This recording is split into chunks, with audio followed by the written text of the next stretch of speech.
అయితే ఒక పాస్టర్ గారు తనకు కలిగి ఉన్న సంఘంలో మరి ఆ సంఘానికి ఎంతమంది వస్తున్నారు, మరి ఎంతమంది రావట్లేదు అని ఈ విధంగా ప్రతి ఆదివారం గమనిస్తూ ఉండేవాడు. అయితే ఒక పర్సన్ 2 వారాల నుంచి చర్చికి రావడం కుదరదు. అయితే కొన్ని ఆర్థిక సమస్యల వల్ల కావచ్చు, కొన్ని అనారోగ్య సమస్యల వల్ల కావచ్చు, కొన్ని ఇబ్బందుల కారణాల వల్ల కూడా కావచ్చు ఆ పర్సన్ రాలేకపోవచ్చు.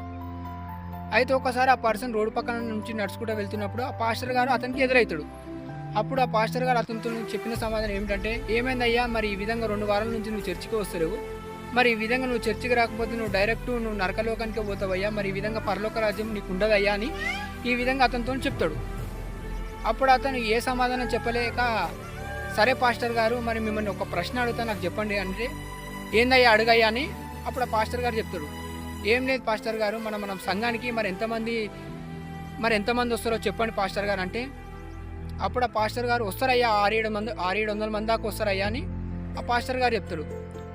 అప్పుడు అతను, "సరే పాస్టర్ గారు, మరి 600-700 మంది దాకా మన సంఘానికి వస్తారు కదా, మరి అందులో ఎంతమంది పరలోక రాజ్యానికి పోతారు, మరి ఎంతమంది నరకలోకానికి పోతారు, ఒక పేపర్ మీద నాకు రాసియండి పాస్టర్ గారు" అని అప్పుడు అతను పాస్టర్ గారు చెప్పడం జరుగుతుంది.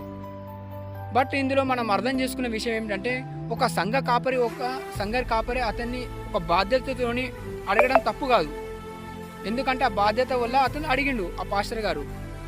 "నువ్వు సడన్గా వచ్చి నువ్వు చర్చికి వస్తేనే పరలోక రాజ్యం వస్తుంది, చర్చికి రాకపోతే నరకాలను పోతావు" అని ఈ విధంగా చెప్పడం తప్పు. ఎందుకంటే చర్చికి వచ్చిన వాళ్ళందరూ పరలోక రాజ్యం కోరు. వాక్యం చెప్పినంత మాత్రాన పరలోక రాజ్యం కోరు. పాటలు వాడినంత మాత్రాన పరలోక రాజ్యం కోరు. ఎవరైతే పరిశుద్ధ గ్రంథంలో ఉన్న 66 పుస్తకాలు దాని ప్రకారం జీవిస్తారో, దాని ప్రకారం బతుకుతారో వారు మాత్రమే పరలోక రాజ్యం పోతారు. అందుకే దేవుని వాక్యం కూడా సెలవిస్తుంది కదా, ప్రభు అనేవారు పరలోక రాజ్యం వెళ్ళారంట. కానీ ఎవరైతే నా తండ్రి చిత్త ప్రకారం జరిగించే వారు మాత్రమే పరలోక రాజ్యం